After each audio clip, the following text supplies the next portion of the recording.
supposed to. When nobody goes to someone else, you're stuck in my head, and I can get you.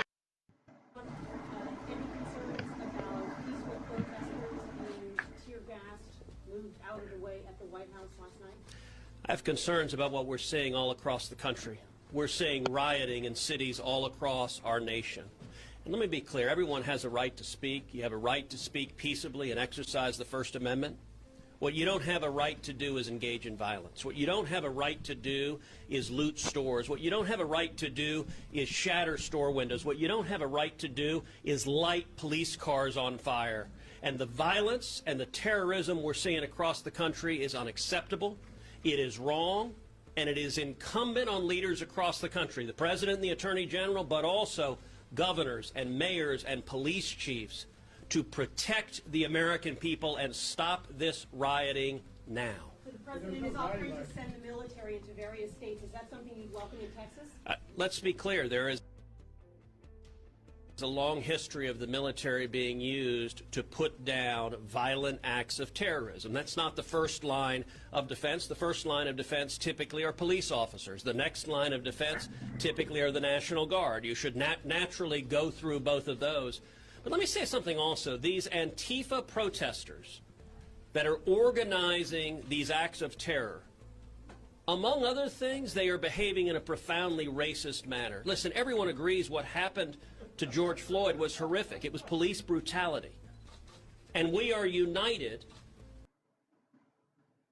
in rightly believing that the officers involved should face criminal prosecution. They are facing criminal prosecution for breaking the law. And yet you're seeing Antifa protesters deciding to abuse and take advantage of this crisis to wrongly paint the peaceful protesters as being violent. Every time you see some young Antifa terrorist showing up to scrawl graffiti, attacking police officers on the side of a police car or shattering windows, they are behaving like bigots. And we ought to stand united and strong in protecting the safety of American citizens, protecting the safety of police officers, protecting the safety of Americans of every race, African American, Hispanic, white, across the board. We need to be protecting our homes, we need to be protecting our family, and we need to be protecting our small businesses. And I got to say, these Democratic politicians that are treating this as an excuse for partisan politics is really unfortunate. A lot of these authoritarians on the local level were quick to send in the police to arrest a dad for playing softball with his 6-year-old daughter, or to try to shut down a church that was daring to worship. But when you have violent protesters engage in physical assaults, too many Democratic politicians are playing politics and allowing the riots to play forward. When you see a city council member in Minneapolis saying he supports Antifa while Antifa is literally burning the city to the ground, it is wrong.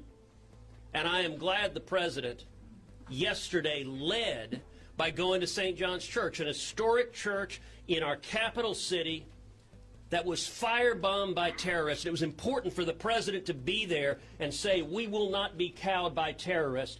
We will stand up. If all of us have a First Amendment right to speak, but you don't have a right to burn a church.